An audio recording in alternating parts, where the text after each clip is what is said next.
Hello and welcome to the knowledge source. तो आज के सेशन में हम डिस्कस करेंगे certain MNC companies like Facebook, Amazon are set to appear before parliament joint committee. So JPC के against, ये parliament committees के against ये तीन कुछ या फिर मेजर मैं बोलूं अगर इंपॉर्टेंट कुछ एमएनसीज हैं, मल्टीनेशनल कंपनीज, वो अपीयर होने वाली हैं। तो इस सेशन में हम डिस्कस करेंगे कौन कौन से ऐसे मल्टीनेशनल कंपनीज हैं जो ज्वाइंट पार्लियामेंट्री कमिटीज के अगेंस्ट अपीयर होने वाली हैं, क्या रीजंस है इसके और क्या क्या इम्पैक्ट हैं, जहां पे किस किस बेसिस पे क्वेश्चंस ये पूछे जाएंगे। ठीक है, तो चलिए स्टार्ट करते हैं। सबसे पहले मैं आपको बता दूं कि आप हमारे टेलीग्राम चैनल knowledge@source@gmail.com इस पे मेल कर सकते हैं, जहां पे आप अपनी क्वेश्चंस, क्वेरीज या कोई इन्फॉर्मेशन अगर आप चाहिए regarding preparation of UPSC civil services तो आप पूछ सकते हैं।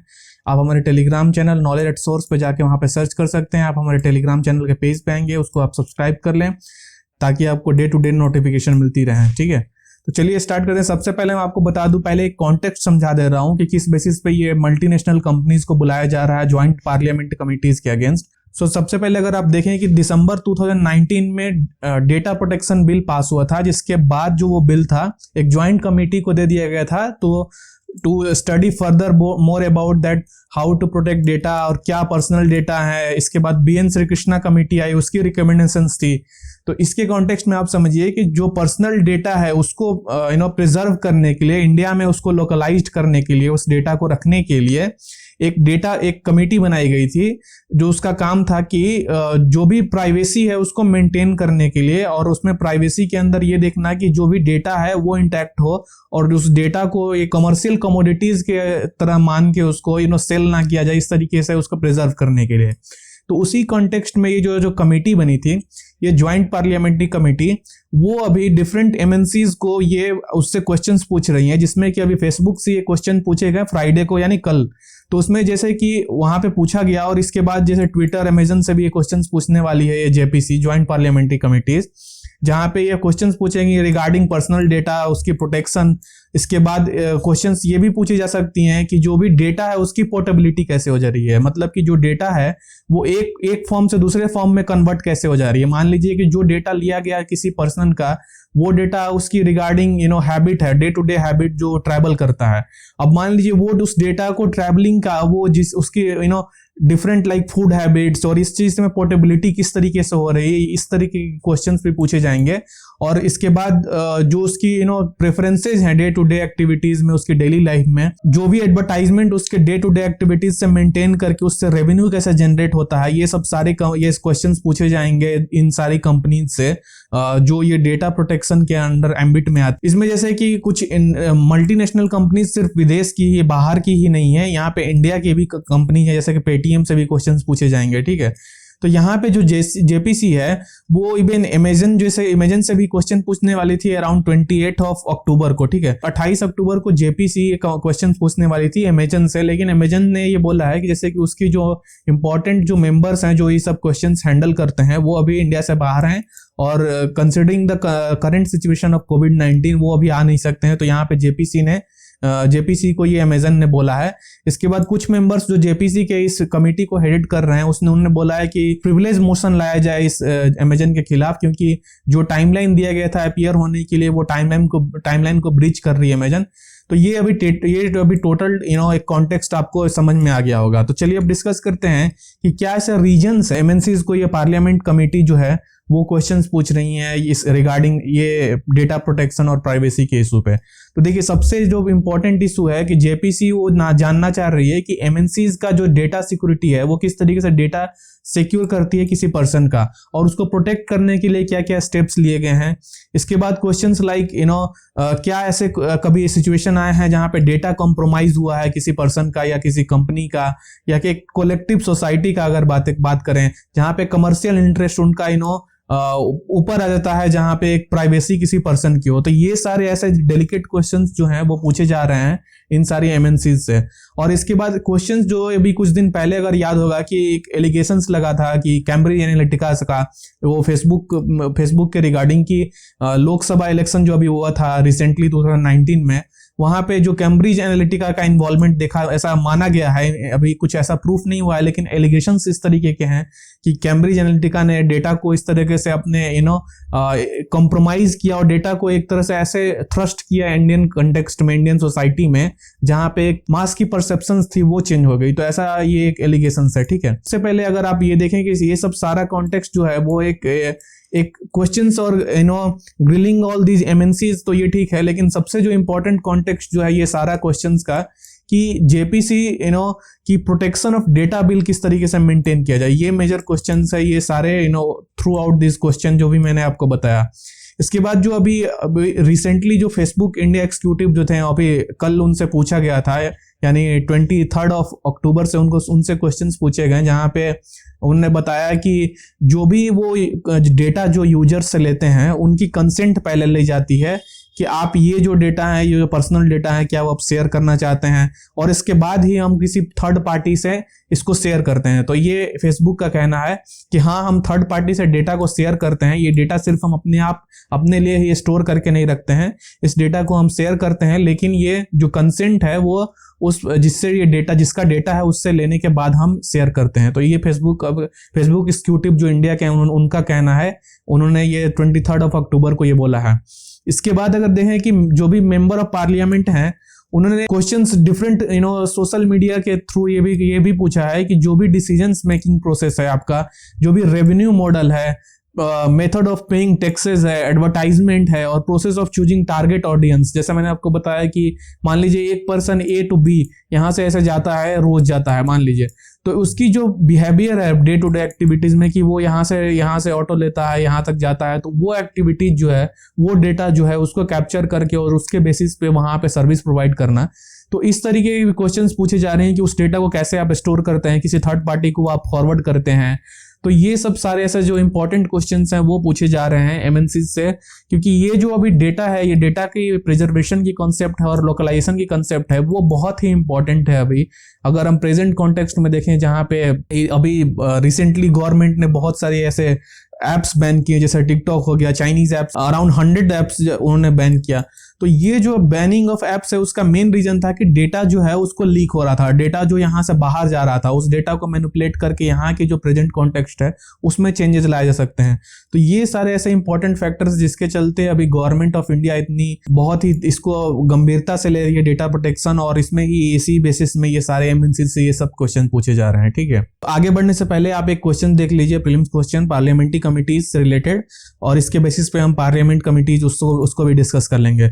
तो देखिए ये क्वेश्चन है कि with reference to parliament committee which of the following statement is not correct. तो नॉट करेक्ट आपको ध्यान देना है, ठीक है। आप वीडियो को पॉज करके इसको क्वेश्चंस को ये पढ़िए, फिर आंसर दीजिए, ठीक है। तो देखिए इसमें नॉट करेक्ट पूछ रहा है, तो पहला इसमें ऑप्शन है, स्टेटमेंट है parliament committees are mainly of two types, second है ad hoc committees are of permanent nature, third है parliament committees are mentioned in Indian constitution, and fourth है Indian constitution does not mention any time period for the parliament committees. तो ये चार ये statements है। तो इसमें ऑप्शन नॉट करेक्ट पूछ रहा है, तो यहाँ पे ad hoc committees are permanent nature, ये गलत है। परमानेंट नहीं होता है, टू टाइम बनाया जाता है एडहॉक कमिटी। दो तरीके के कमिटीज होते हैं आर्टिकल 118 में, ठीक है। 118 में दो तरीके की कमेटी है, एडहॉक कमेटी और परमानेंट कमेटी, ठीक है। तो परमानेंट कमेटी वो जो हमेशा बनाया जाता है इलेक्शंस के बाद वहाँ पे मैनेज करके जो भी पार्लियामेंट कमिटीज है उसके बेसिस पे कि कौन से पार्लियामेंट कमिटीज की रूल्स एंड रेगुलेशंस क्या है। और ad hoc committee time to time बनाया जाता है, जहाँ पे एक स्पेसिफिक टारगेट दिया जाता है कि ये प्रॉब्लम है यहाँ पे, उसको देख रेख करने के लिए, ठीक है। तो देखिए इसका आंसर बी होगा। सबसे पहले जैसे मैंने आपको बताया कि ज्वाइंट पार्लियामेंट्री कमेटी जो है वो एक is set to examine particular bill. तो सबसे पहले तो ज्वाइंट पार्लियामेंट्री कमेटी जेपीसी होती है, वो एक पर्टिकुलर बिल को प्रेजेंट करने के लिए पार्लियामेंट में, उसकी देख रेख करने के लिए, उसमें क्या ऐसे लूप होल्स हैं या फॉल्ट्स हैं उसको देख रेख करने के लिए बनाया जाता है। और वो जो भी इन्वेस्टिगेशन करती है फाइनेंशियल इरेगुलेटरीज के एंगल से करती है। और जेपीसी जो होती है ज्वाइंट पार्लियामेंट्री कमेटी, वो एडहॉक बॉडी होती है, ठीक है। और उसके लिए टाइम पीरियड दिया जाता है और जो भी इशू है उसको सॉल्व करने के लिए। और जो ये जेपीसी होती है वो उसको बनाया जाता है, एक्चुअली उसकी प्रोसीजर होती है, जो प्रोसीजर होती है वो एक मोशन पास्ट होता है इन वन एक हाउस में, और दूसरी हाउस में उसको सपोर्ट किया जाता है, ठीक है। और इसके बाद जो भी वो कमेटी है उसको बनाया जाता है, और नंबर जो होता है उसमें मेंबर्स का वो वेरी कर सकता है अकॉर्डिंग टू द रिक्वायरमेंट। लेकिन एक जो चीज हमेशा याद रखना है कि जो लोकसभा में उसकी जो मेंबर होते हैं उस कमेटी में वो दो गुना होते हैं राज्यसभा के, ठीक है। तो राज्यसभा में जितने भी मेंबर होंगे उसके 2 गुना लोकसभा में होते हैं। जो कमेटी है, जो जैसा मैंने आपको बताया कि 2 तरह की कमेटी होती है, एक होती है स्टैंडिंग कमेटी और एक होती है एडहॉक कमेटी। और ये जो कमेटी है वो आर्टिकल 118 क्लॉज 1 में है, इंडियन कॉन्स्टिट्यूशन में मेंशन्ड है। आई होप कि आपको ये समझ में आ गया होगा।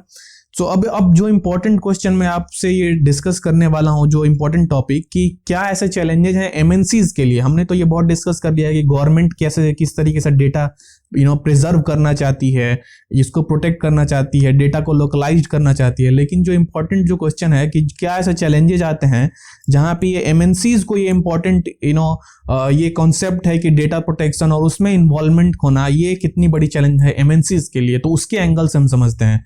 तो देखिए 2-3 एंगल मैं आपको समझाने की कोशिश करता हूँ इस सेशन में। देखिए सबसे जो इम्पोर्टेंट एंगल है कि ये जो डेटा है उसकी जो नेचर है प्रोटेक्शन की, वो डेटा प्रोटेक्शन जो रेगुलेशन है वो डिफरेंट ज्योग्राफीज के लिए डिफरेंट है, ठीक है। जैसे मान लीजिए एक जो पर्टिकुलर कंट्री है उसकी जो डेटा की प्रोटेक्शन की रिक्वायरमेंट्स है वो डिफरेंट है। मान लीजिए अगर यूरोप में जाऊं, वहां की जो प्रोटेक्शन की रिक्वायरमेंट्स है उस कंट्री की वो अलग अलग हैं। तो जो वेरिएशंस हैं इसमें जो एमएनसीज को एक इंपॉर्टेंट रोल प्ले करना पड़ता है, और जो बहुत ही क्रॉस चैलेंजेस आते हैं, मल्टी चैलेंजेस फेस करने पड़ते हैं एमएनसीज को इस रेगुलेशंस में, और मेंटेनेंस ऑफ डेटा की प्राइवेसी और उसकी लोकलाइजेशन, ये सब इस तरीके की। अगर सपोज मैं एग्जांपल दूं, अभी इंडियन गवर्नमेंट अभी बोल रही है डेटा जो भी है इंडिया की वो इंडिया में लोकलाइज्ड होना चाहिए, ठीक है। तो अगर मान लीजिए एमएनसीज दूसरी जो कंपनी है वो बोलती है कि जो डेटा है वो यहाँ पे सॉफ्ट फॉर्म में होना चाहिए, उसकी जो एक बेस आप यहाँ पे रखिए, दूसरी बेस अगर आप ले जा सकते हैं अपने कंट्री में। तो ये इस तरीके की रिक्वायरमेंट जो है वो डिफरेंट कंट्रीज की डिफरेंट है। तो इसके चलते हुए एमएनसीज डिफरेंट चैलेंजेस यहाँ पे फेस करने पड़ते हैं। इसके बाद जो इंपॉर्टेंट चैलेंज फेस करना पड़ता है एमएनसीज को, ज्योग्राफीज डिफरेंट है और वहाँ की जो ऑपरेटिंग मैकेनिज्म है वो भी डिफरेंट है। और ये जो ऑपरेटिंग मैकेनिज्म है उनकी जो वर्किंग ऑपरेटिंग मैकेनिज्म वो डिफरेंट ज्योग्राफीज में डिफरेंट तरीके से फैली हुई है। और ये जो मल्टीनेशनल चैलेंजेस ये आते हैं इनको ये सब फुलफिल करने में डिफरेंट कंट्रीज की रिक्वायरमेंट और जो भी डेटा प्राइवेसी की रिक्वायरमेंट है। तो इस तरीके के चैलेंजेस अभी एमएनसीज को झेलनी पड़ रही है। और सबसे जो इम्पोर्टेंट मैं बोलूँगा कि जो चैलेंज अभी एमएनसीज को ये सब जो भी पॉलिसीज बनाई जाती हैं उसको मेंटेन करने में आती है कि there is a lack of centralised monitoring for data privacy. तो अगर इंडिया के कॉन्टेक्स्ट में बात करूं, हम इंडिया के पास अभी कोई भी national regulatory authority for protection of personal data नहीं है। तो यहाँ पे अभी कौन हैंडल करता है, तो MIT, so ministry of electronics and information, MIT। तो ये जो है ये अभी हैंडल करता है जो भी डेटा की प्रोटेक्शन की पॉलिसीज हो गई, उसमें क्लैरिफिकेशंस की जरूरत होती हैं। तो ये सब जो करता है कौन है, ministry of information and communication technology. तो इस तरीके के जो चैलेंजेस हैं डिफरेंट कंट्रीज की रिक्वायरमेंट अपनी अपनी है। जैसे कि अभी यूरोप है, यूरोप में वहां पे अभी आपने सुना होगा GAFA टैक्स। वहां पे जो भी मल्टीनेशनल कंपनीज हैं वो बोल रही हैं यूरोप में कि आप हमारे यहाँ से बहुत ज्यादा कमाते हैं, तो यहाँ की जो प्राइवेसी है, यहाँ से जो डेटा आप ले जाते हैं उसके बेसिस पे आपको कुछ पैसे देने पड़ेंगे, तो इसलिए आप GAFA टैक्स लगा दिया। तो ये डिफरेंट कंट्रीज अपनी अपनी कॉन्टेक्स्ट में अभी प्रोटेक्शन अपने अपने पॉलिसीज बना रही हैं, लेकिन जो एक कोऑर्डिनेटेड पॉलिसी होना चाहिए थ्रू आउट सभी के लिए वो अभी मिसिंग है। और अभी आने वाले समय में देखना पड़ेगा कि क्या हम ऐसा देख सकते हैं कि एक कोऑर्डिनेटेड पॉलिसी जो होलिस्टिक इन मैनर हो, जहाँ पे सारे कंट्रीज बोले कि इस तरीके की प्रोटेक्शन होनी चाहिए और वहाँ पे सबकी सहमति हो। तो ये सब चीजें अभी आने वाले समय में देखना पड़ेगा कि क्या इस पे हो सकता है। तो आई होप कि आपको इस सेशन में कुछ नया सीखने को मिला होगा। आप हमें मेल कर सकते हैं knowledge@source@gmail.com पे, जहां पे आप अपनी questions regarding preparation of civil services पूछ सकते हैं या फिर आप बिजनेस इंक्वायरीज के लिए भी पूछ सकते हैं। So that's it for today. So thank you and God bless to all of you.